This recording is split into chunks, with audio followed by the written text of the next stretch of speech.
Hello everyone. तो ये है इकोनॉमिक्स के डेवलपमेंट चैप्टर का पार्ट 9 और शायद आर्ग्यूअली आखिरी पार्ट। तो देखिए, ये इस चैप्टर का सबसे इम्पोर्टेंट पार्ट है, सस्टेनेबिलिटी ऑफ डेवलपमेंट। ऐसा क्यों? क्योंकि देखिए, जनरली इस पे 5 मार्क्स का क्वेश्चन पूछा जाता है कि सिग्निफिकेंस ऑफ सस्टेनेबिलिटी लिखिए, और ये 5 मार्क्स के लिए आपको ये थोड़ा पेचीदा क्वेश्चन रहता है, तो इसे समझना पड़ेगा। देखिए, सस्टेनेबिलिटी, इसको अगर हम ब्रेक डाउन करेंगे तो एक इम्पॉर्टेंट वर्ड हमें मिलेगा, सस्टेन। सस्टेन का मतलब क्या होता है? बचाना, सेव करना और सेव करके यूज करना। तो जो डेवलपमेंट हो रही है वो सस्टेनेबल डेवलपमेंट होनी चाहिए। तो इसका मतलब हम आगे समझते हैं, बट एक एग्जांपल लीजिए। Suppose a particular country is well developed. देखिए, एक कंट्री है, कोई भी, समझिए यूएस है। यूएस एक वेल डेवलप्ड कंट्री है और उनका एम क्या है? लेवल और pace of development either be maintained और be improve by future generations.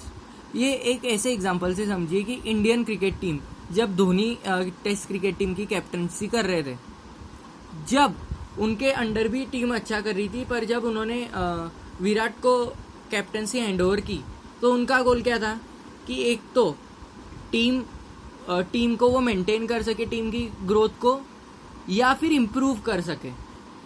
जब माइकल क्लार्क ने वर्ल्ड कप के बाद रिटायरमेंट ली थी, सोचिए, वर्ल्ड कप जब वो जीते थे, उस मैच के बाद जब उन्होंने रिटायरमेंट ली थी, तो सोचिए, इतना अच्छा करने के बाद भी उन्होंने जब रिटायरमेंट ली तो उनका गोल क्या होगा, एम क्या होगा कि जब स्मिथ कैप्टनसी करे तो उनकी जो टीम है वो उस परफॉर्मेंस को मेंटेन कर सके या फिर इम्प्रूव कर सके। उसी तरह कंट्री का भी गोल होता है कि कंट्री इम्प्रूव हो सके, and current level of development is not sustainable.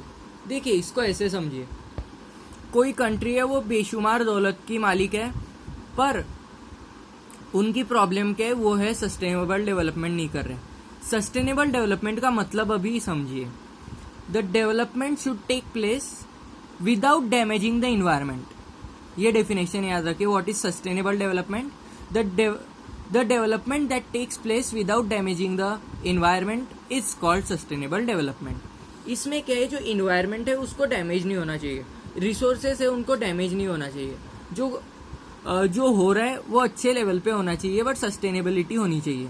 पर अभी की जो कंडीशन है, ये मतलब इस पार्ट में क्या दिया है इकोनॉमिक्स के बुक में, कि अभी की कंडीशन सस्टेनेबल डेवलपमेंट नहीं कर रही है, वो एक्सप्लॉयटेशन कर रही है। इसको देखिए, इस कोट को समझिए, we have not inherited the world from our ancestors but borrowed from our children. तो देखिए, हमारे पहले भी अर्थ पे लोग रहते थे, हमारे बाद भी अर्थ पे लोग रहेंगे। हमारी जो जनरेशन है, उन्होंने हमारे अपने पूर्वजों से चीज़ें नहीं ली है, बट अपने आगे वाले संतानों से और आगे वाले जनरेशन से उसे उधार लिया है। इट्स लाइक दैट, हम कह सकते कि ये जो वर्ल्ड है, वो वर्ल्ड हमने अपने बाप से नहीं खरीदा है, मतलब हमें अपने पिताजी से नहीं मिला है, बट हमने अपने बच्चों से उधार लिया है, और उधार ली गई चीज़ रिटर्न करनी पड़ती है। तो यही है कि हमें ये वर्ल्ड उसी तरह रिटर्न करना है जिस तरह हमें मिला है। ये इस कोट का कितना मतलब अच्छा सिग्निफिकेंस और कितना ब्यूटीफुल है, ये देखिए। ऐसा क्यों कहा गया है तो वो समझिए। अगर समझिए आपको कोई चीज़ किसी से पूरी तरह मिल गई, तो क्या चांसेस है कि आप उसे अच्छे से यूज़ करोगे और उसे डैमेज नहीं करोगे। बट अगर आपने कोई चीज़ किसी से उधार ली, तो याद रखिए, उधार ली गई चीज़ लौटानी पड़ती है वैसे के वैसे। तो उधार ली गई चीज़ आपको फ्यूचर जनरेशन को लौटानी पड़ेगी, तो यही कहा गया। उसके बाद केस ऑफ ग्राउंड वाटर, देखिए, ये लिखा गया है कि current level of development is not sustainable. तो ऐसा क्यों? तो ग्राउंड वाटर के एग्जाम्पल से समझे। हमारा देश हिंदुस्तान, यहाँ पे 300 डिस्ट्रिक्ट्स है जहाँ पे वाटर लेवल डिक्लाइन हो रहा है 4 मीटर से।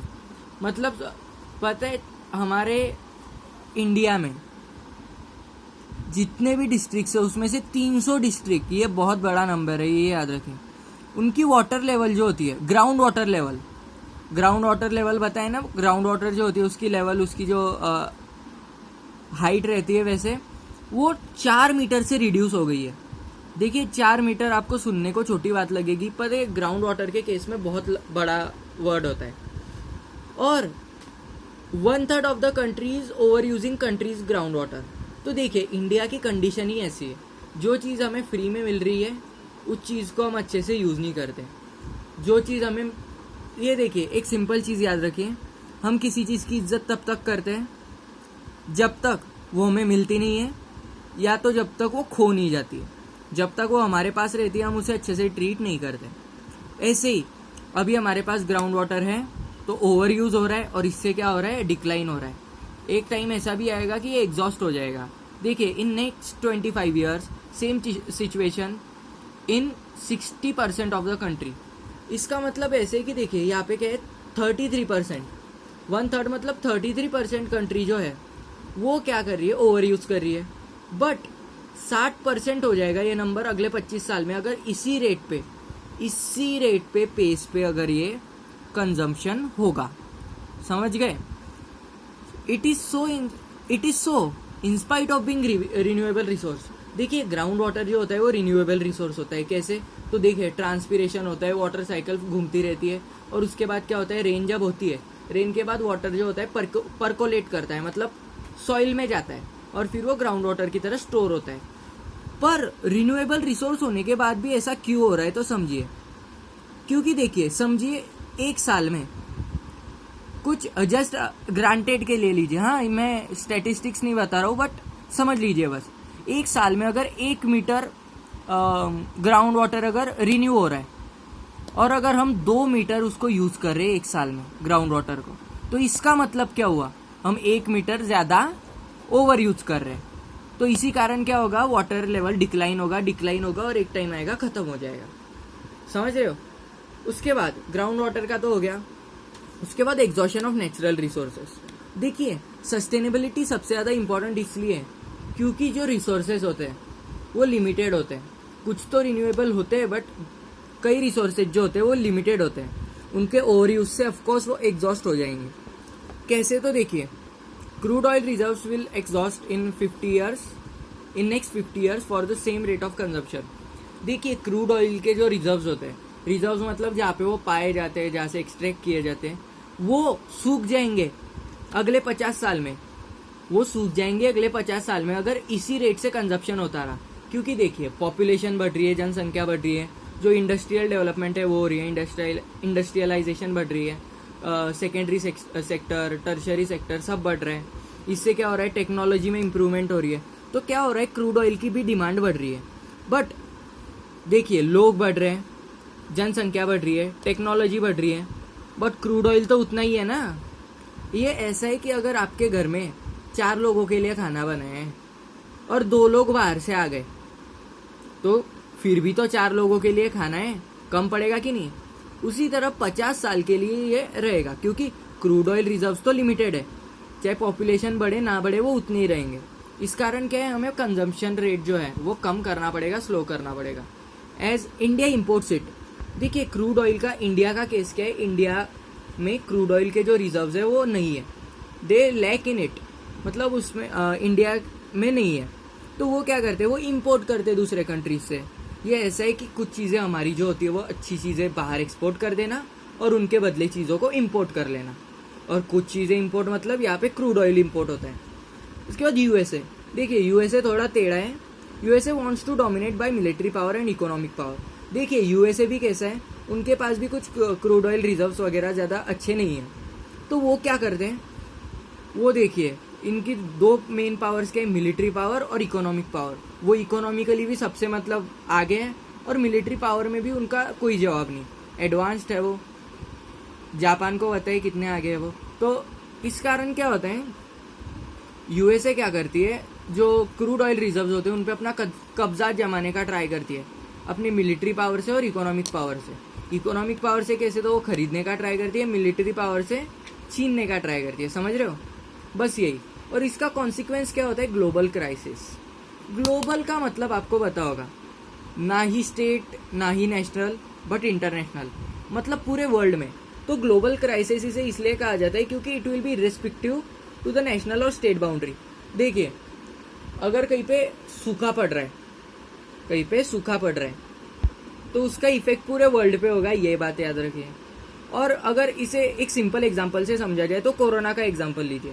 कोरोना वायरस से पूरा वर्ल्ड अफेक्ट है, हर एक इंसान जो है वो उसको इसके प्रति क्या दिखानी पड़ रही है, सतर्कता दिखानी पड़ रही है, irrespective to where they are living, क्योंकि हर कंट्री में इसके विक्टिम्स पाए जा रहे हैं।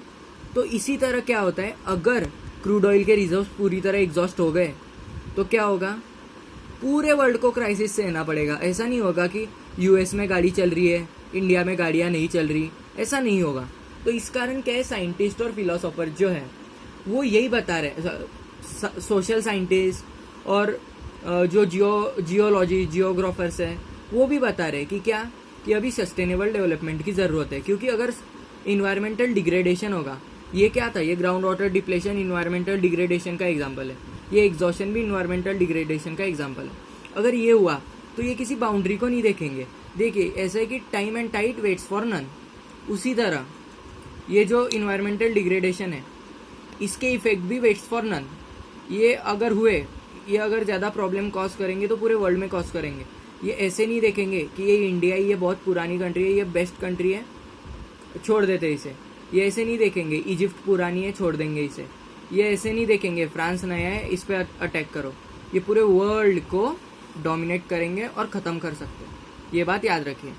तो यहीं पे ये पूरा चैप्टर ख़त्म होता है। I hope you love the video. Keep watching, keep liking, keep subscribing. Thank you.